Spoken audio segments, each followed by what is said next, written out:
আসসালামু আলাইকুম ওয়া রাহমাতুল্লাহ। প্রিয় শিক্ষার্থীরা, দেখিনু সেদিন রেলে কুলি বলে এক বাবুসাব তারে ঠেলে দিল নিচে ফেলে, চোখ ফেটে এলো জল, এমন করে কি জগৎ জুড়িয়া মার খাবে দুর্বল। বলুন দেখি এই কবিতাটি কার? জি, ঠিকই ধরতে পেরেছেন, এই কবিতাটি আমাদের জাতীয় কবি, সাম্যের কবি, সৈনিক কবি, হাবিলদার কবি এবং বাংলা সাহিত্যের বিদ্রোহী কবি কাজী নজরুল ইসলামের কুলি মজুর কবিতার লাইন। প্রিয় শিক্ষার্থীরা, আজকে আমরা আলোচনা করব আমাদের জাতীয় কবি কাজী নজরুল ইসলামের ব্রিটিশ সরকার কর্তৃক 5টি নিষিদ্ধ গ্রন্থ, সেই সাথে জাতীয় কবি কাজী নজরুল ইসলামের নিষিদ্ধ 3টি কবিতা নিয়ে। আমাদের জাতীয় কবি কাজী নজরুল ইসলাম থেকে বরাবরই বিসিএস, ব্যাংক জব, বিশ্ববিদ্যালয় ভর্তি প্রস্তুতি কিংবা যে কোনো প্রতিযোগিতামূলক পরীক্ষায় একটি প্রশ্ন আসতে দেখা যায়। প্রিয় শিক্ষার্থীরা, সর্বশেষ অনুষ্ঠিত 47তম বিসিএস এ আমাদের জাতীয় কবি কাজী নজরুল ইসলাম থেকে একটা প্রশ্ন ছিল।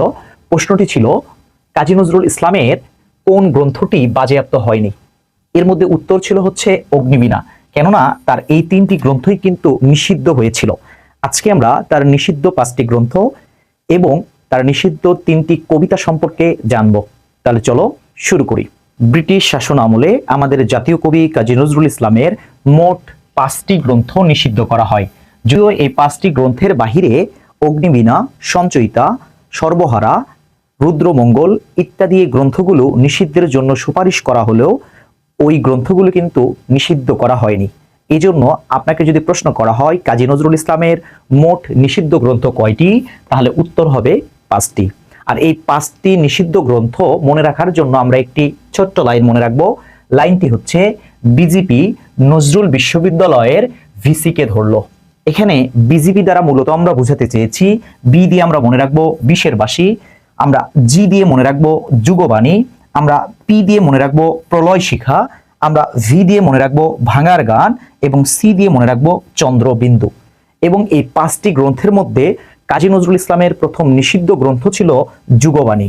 কিন্তু আমাদের বাজারের প্রচলিত কিছু বইয়ে আপনি দেখতে পাবেন কাজী নজরুল ইসলামের প্রথম নিষিদ্ধ গ্রন্থ হচ্ছে বিশের বাসী, যেটা সম্পূর্ণই ভুল। কেননা কাজী নজরুল ইসলামের প্রথম নিষিদ্ধ গ্রন্থ যুগবাণী, যেটিকে নিষিদ্ধ করা হয় 23শে নভেম্বর 1922 সালে, আর বিশের বাসীকে নিষিদ্ধ করা হয় 1924 সালে। তার মানে আপনি নিঃসন্দেহে থাকতে পারেন কাজী নজরুল ইসলামের প্রথম নিষিদ্ধ গ্রন্থ হচ্ছে যুগবাণী। আবার যদি আপনাকে একটু চালাকি করে প্রশ্ন করে কাজী নজরুল ইসলামের প্রথম নিষিদ্ধ প্রবন্ধ কোনটি, তাহলে উত্তর হবে যুগবাণী।